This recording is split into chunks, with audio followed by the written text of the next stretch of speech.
Good morning, student. Today I am going to start next topic, average speed and average velocity.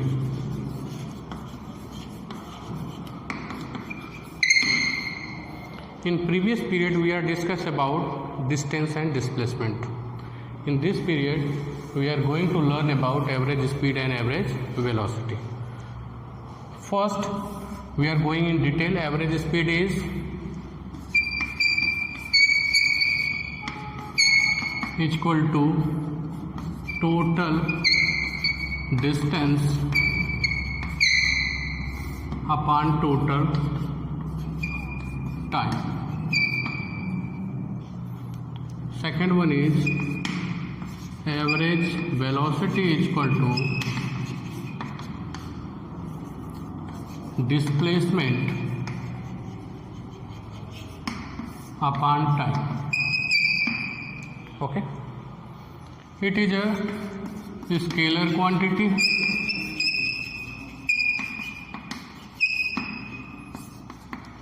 Okay, it is always positive.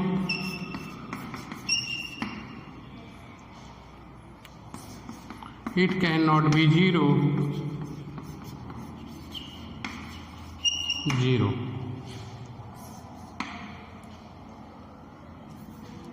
It depend on path. Short में इससे बहुत सारी चीज़ें आपको difference भी create कर सकते हो. It is a vector quantity.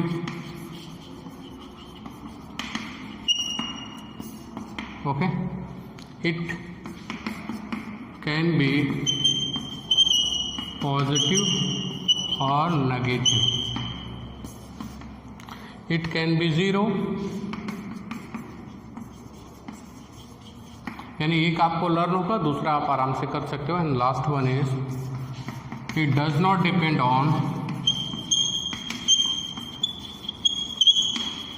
Path.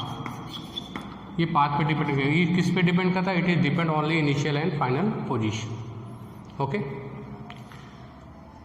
ये आपका एवरेज स्पीड और एवरेज वेलोसिटी के बारे में थोड़ा सा डिस्क्रिप्शन है कि एवरेज स्पीड क्या होती है, एवरेज वेलोसिटी क्या होती है. Displacement is final position minus initial position upon time. Distance is total path covered by the object divided by total time taken by the object. Is that clear? और हमको specially इसमें पढ़ना क्या है, इसमें और टॉपिक जो बनते हैं इसको रब करते हैं.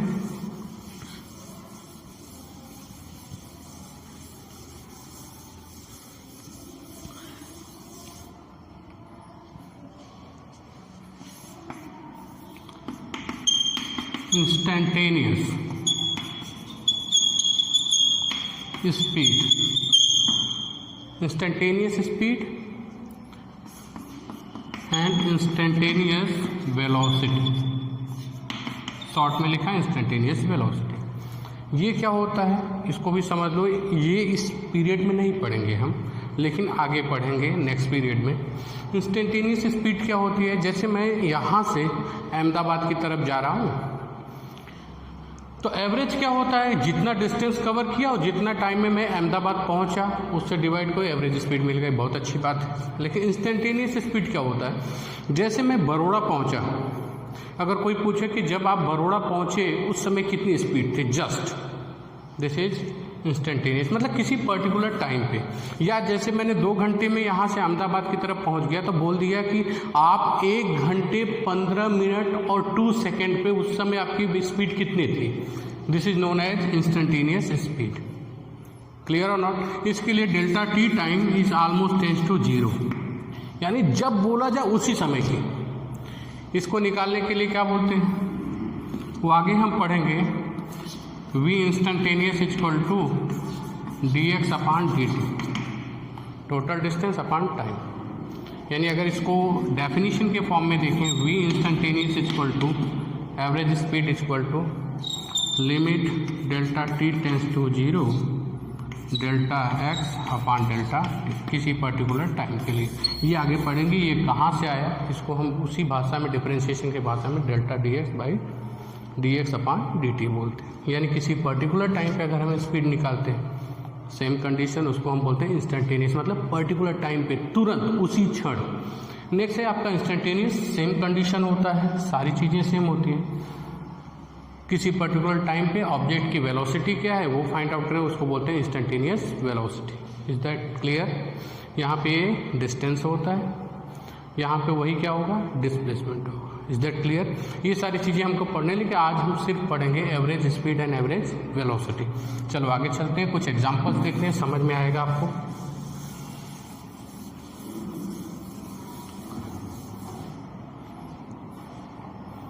For example, a man goes towards east how many 15 meters, then returns to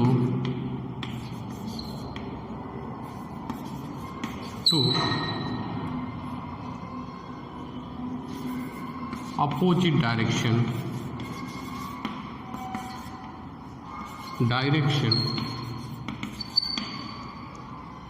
towards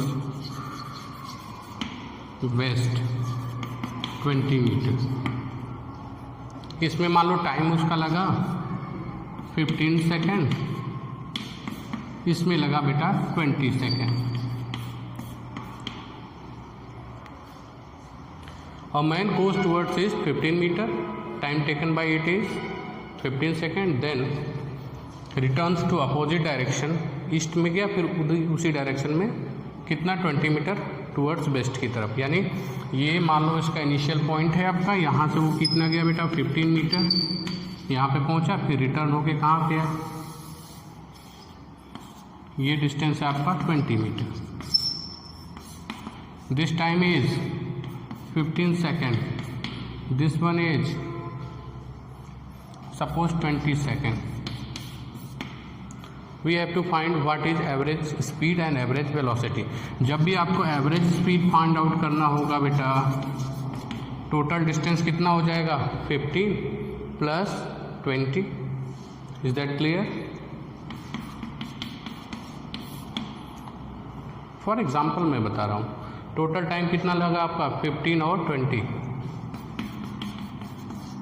how many 35 upon 35, 1 metre पर second, this is average speed. Suppose we have to find out average velocity.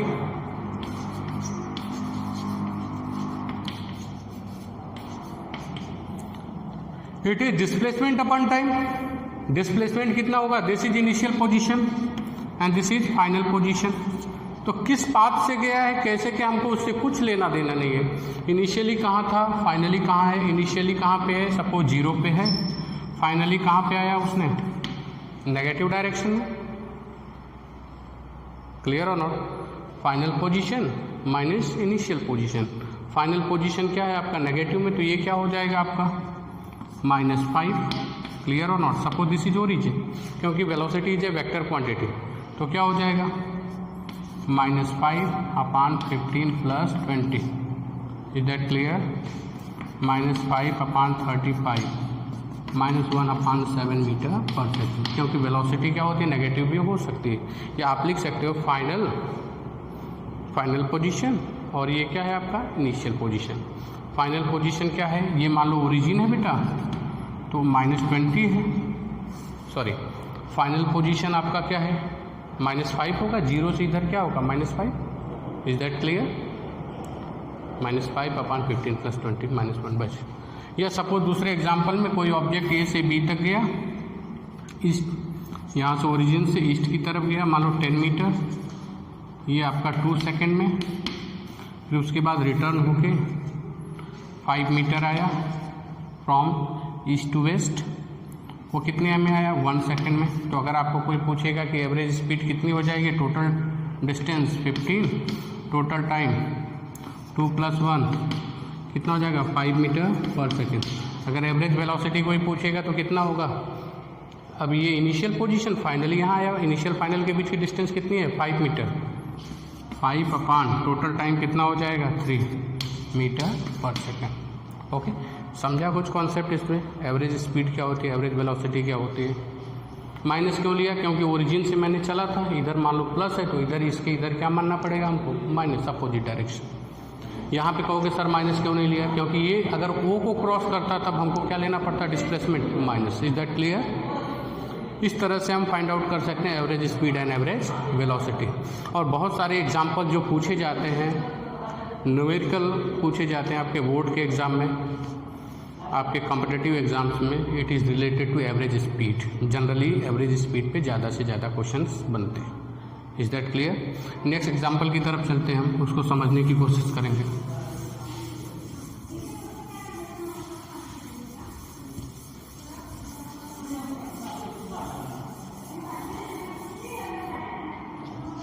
Suppose a man goes from A to B with velocity v1।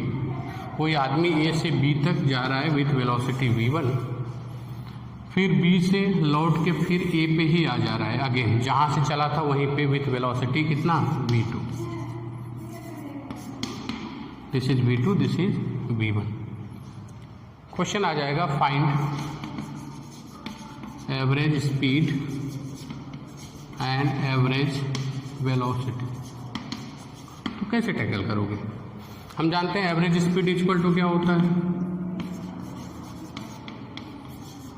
Total distance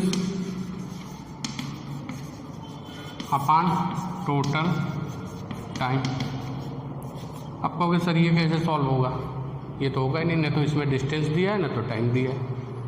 is that clear? Question है हमारा, a man goes from A to B with velocity v1 and returns from B to A with velocity v2, find average speed and average velocity. सोचो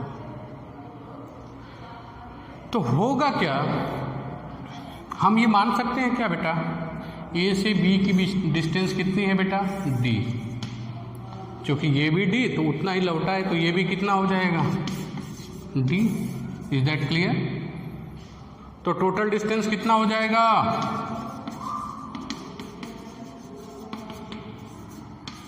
d plus d 2d। अब चूंकि a से b तक का time कितना हो जाएगा, t1 equal to from a to b तक जाने में जितना टाइम लगा वो क्या लिखोगे, total distance upon time d upon v1। पढ़ा होगा आपने, time equal to distance upon velocity होता है। इसी तरह से b से a तक आया, t2 from b to a, distance उतना ही है सेम, क्योंकि a से b तक गया, b से a तक ही आया था, डिस्टेंस तो सेम रहेगा, d अपान v2। रख दो वैल्यू, आंसर आ जाएगा। तो average speed equal to total distance 2d, total time t1 plus t2। How many average speed, ऐसे बहुत सारे क्वेश्चंस आते हैं। 2d, t1 को क्या लिखोगे बेटा, d upon v1 plus d अपान v2। सॉल्व कर दोगे, अगेन देखो इसके बाद एवरेज स्पीड क्या हो जाएगी बताओ, 2d अपान d को कॉमन कर लो, 1 अपान v1 plus 1 upon v2। Is that clear? D क्या हो जाएगा, सॉरी d और d क्या हो जाएगा, कैंसिल हो जाएगा। इसके बाद देख लेते हैं यहाँ पे। ओके चलो, ये फार्मूले का कोई मतलब नहीं, यहाँ पे कर लेते हैं इसके बाद। तो एवरेज स्पीड कितना हो जाएगा बेटा,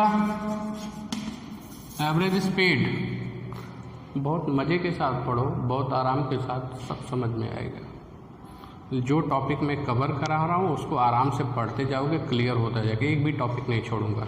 फर्स्ट चैप्टर लेसन ख़त्म किया, कुछ छोड़ा नहीं छोड़ा। रह गई एक्सरसाइज की बात, एक्सरसाइज के लिए एक स्पेशल वीडियो बनाऊंगा जिसमें सारे एक्सरसाइज सॉल्व करके दे दूंगा। Okay, average speed equal to क्या हो जाएगा आपका, ऊपर क्या बचा 2 बचा, अरे भाई d कैंसिल हुआ है, और v1 v2 का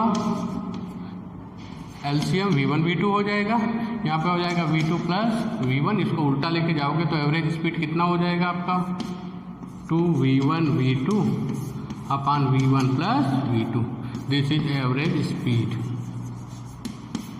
एनसीईआरटी में ऐसा क्वेश्चन दिया हुआ है, सेम क्वेश्चन है, उसी को उसने बोल दिया a man goes from A to B with velocity V1, या ये बोल देगा a man travel equal distance with velocity V1 and V2, find average velocity. इस तरह से भी क्वेश्चन, इक्वल डिस्टेंस का मतलब D गया V1 से,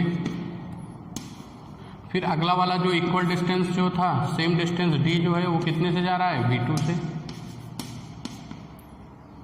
तो हमको एवरेज वेलोसिटी इसी तरह से सॉल्व हुआ। Is that clear? Okay, now we are moving towards next example. समझने के लिए ज़्यादा से ज़्यादा एग्जाम्पल देंगे तो आपको क्लियर है। अब एवरेज वेलोसिटी भी चाहिए इसमें, तो एवरेज वेलोसिटी तो आसान है। एवरेज वेलोसिटी क्या होती है? एवरेज स्पीड तो निकाल लिया मैंने, क्या आया 2V1 V2 upon V1 plus V2। Average velocity क्या हो जाएगी? 0। Average velocity equal to displacement upon time. Displacement क्या है? ए से बी तक गया था, फिर ए पे ही आ गया घूम के, इनिशियल फाइनल क्या हो गया? सेम हो गया। डिस्प्लेसमेंट इक्वल टू क्या होता है? Final position minus initial position.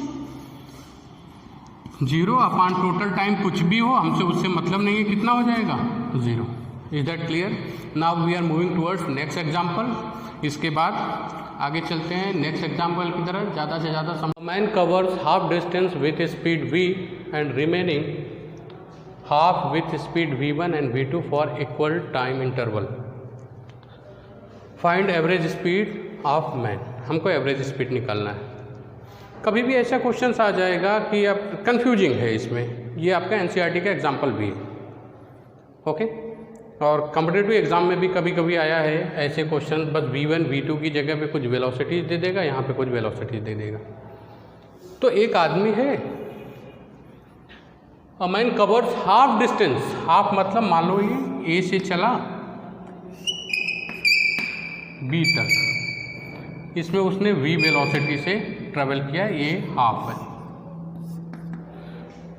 d अगर हाफ है तो फुल कितना हो जाएगा? 2d, यानी कि जो आधा दूसरा वाला चला, remaining d distance,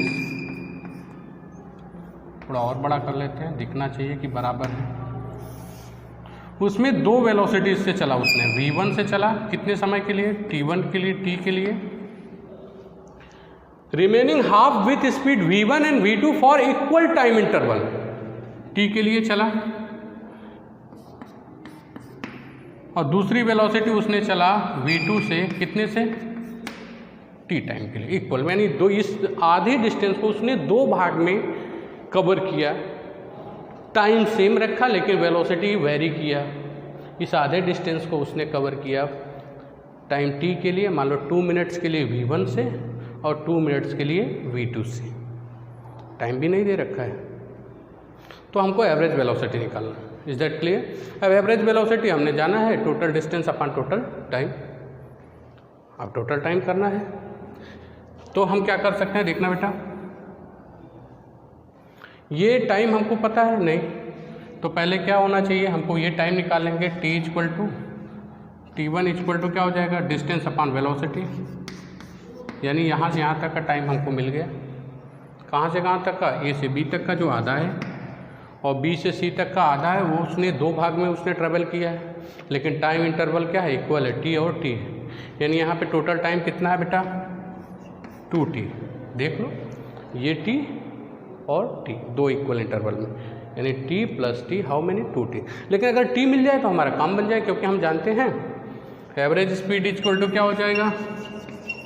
total distance 2d हो गया upon time t1 plus 2t। t1 हमको पता है, 2t नहीं पता, तो देखो उसको कैसे सॉल्व करते हैं। यहाँ पे ऊपर कर लेते हैं, t और t1 को निकाल लेते हैं। t1 तो पता है, t इक्वल टू, देखो बेटा हम इसको क्या लिख सकते हैं, क्या करें यार, चौक में प्रॉब्लम होता है, मॉइस्चर है इसलिए चिपक जाता है, इसलिए क्लियरिटी नहीं आ पाती, कोई बात नहीं। ये v1t plus v2t equal to d। अब डिस्टेंस इक्वल टू क्या होता है? वेलोसिटी इंटू टाइम, तो वेलोसिटी इंटू टाइम फिर velocity into time, total distance कितना होगा d, इज दैट क्लियर। तो यहाँ से t इक्वल टू क्या हो जाएगा, अब t कॉमन कर लो, v1 plus v2 equal to d। Further क्या हो जाएगा आपका, इस क्वेश्चन का कोई मतलब नहीं है, अभी क्वेश्चन हमने सॉल्व कर लिया ऑलमोस्ट। t इक्वल टू क्या हो जाएगा, d upon v1 plus v2, is that clear. अब सॉल्व कर देंगे, आंसर आ जाएगा बिल्कुल क्लियर। क्वेश्चन आप पॉज करके देख सकते हो, कोई दिक्कत वाली बात नहीं है। तो टोटल टाइम कितना हो जाएगा आपका, t1 प्लस 2t, रख दो इसमें, आंसर आ जाएगा। That means average speed equal to, NCERT का क्वेश्चन है ये, आप देखना एक्सरसाइज एग्जाम्पल में होगा, 2d अपान t1 की value d upon v plus 2t, 2t की जगह पे क्या हो जाएगा बेटा, d upon v1 plus v2, is that clear. अब फर्दर इसको सॉल्व कर देंगे, आंसर आ जाएगा। फिगर आप पॉज करके देख लेना, देखो इसके बाद क्या हो जाएगा आपका, समझ में आ रहा है, आना ही चाहिए, क्योंकि आप जानते हो कि लॉकडाउन है, कोविड-19 है। ये मान के चलिए, मैं कोई ऑफिशियली बात तो नहीं कह रहा हूँ कि क्या है, मे भी हो सकता है कि स्कूल नवंबर तक भी डिले हो सकता है, अक्टूबर तक भी डिले हो सकता है, उसके आगे भी हो सकता है। It depends upon government decision, HRD human resource development जो भी गाइडलाइन प्रोवाइड करेगी उसके अकॉर्डिंग ही हम पढ़ा सकते हैं। तो आपको इससे हैबिचुअल होना चाहिए। आपको अब ये माइंड में मत रखो कि स्कूल खुलेगा तो मेरे को फिर से ये सारी चीज़ें मिल सकती हैं, क्योंकि कोर्स ही इतना वाइड है। इस तरह से साथ साथ सीखते चलो टॉपिक वाइज, बहुत आसान है। एक बार नहीं 2 बार वीडियो, अगर कोई प्रॉब्लम होती है तो आप कमेंट में बोल सकते हो कि नहीं सर इस टॉपिक को दोबारा समझा दो, तो मैं बता दूंगा। Is that clear. तो क्या हो जाएगा आपका, average speed is equal to 2d upon, देखना बेटा, d upon v plus 2d upon v1 plus v2। d को कॉमन करके कैंसिल कर दो, कॉमन करके कैंसिल करोगे तो ऊपर क्या बचेगा, 2 अपान v प्लस 2 अपान v1 प्लस v2। एलसीएम ले लो, तो एलसीएम जब लोगे तो ऊपर तो 2 रहेगा ही, अपान यहाँ पे जब एलसीएम देखो क्या लेगा, v1 प्लस v2। क्लियर और नॉट, एलसीएम हो जाएगा, यहाँ पे आ जाएगा आपका v1 plus v2 plus 2v। इसको ऊपर कर दो, आंसर आ जाएगा। ये हो जाएगा average speed equal to 2v1 plus v2 upon v1 plus v2 plus 2v। This is average speed, this is answer. ये एनसीईआरटी का एग्जाम्पल। Is that clear. इस तरह से एवरेज स्पीड, एवरेज वेलोसिटी के क्वेश्चन को टैकल करते हैं। Generally maximum question average speed पे फाइंड आउट किए जा सकते हैं, एवरेज वेलोसिटी भी ऐसे ही फाइंड आउट कर सकते हो, लेकिन बशर्ते उसमें क्या होता है आपका, we take the distance between initial and final position, shortest distance. Is that clear. हाँ, डिस्टेंस और डिस्प्लेसमेंट सिर्फ एक केस में बराबर होते हैं, इन रेक्टिलिनियर मोशन, जब ऑब्जेक्ट सीधी लाइन में चलता है। तो यहाँ से एक और पॉइंट हमको मिलता है जो इम्पोर्टेंट मैं नहीं बता पाया, एवरेज स्पीड ऑलवेज ग्रेटर और equal to average velocity. Very important point है, आप डिफरेंस में भी लिख सकते हो। हमेशा क्या होगा, ये बड़ा ही होगा, क्योंकि डिस्टेंस क्या होता है, इट नेवर बी ज़ीरो और नेगेटिव, क्योंकि ये तो जितना ग्राउंड आपने कवर किया होगा वो बताएगा डिस्टेंस। डिस्प्लेसमेंट क्या है, ये इनिशियल और फाइनल पोजीशन। तो हमारे जो बाइक में होता है, गाड़ियों में होता है, वो स्पीड के लिए होता है, वेलोसिटी के लिए नहीं होता है, क्योंकि आप जितनी भी डिस्टेंस कवर करोगे ओडोमीटर में उतना रिकॉर्ड होता है। अब नेक्स्ट में हम चलेंगे instantaneous velocity and instantaneous speed. Is that clear. Okay, thank you.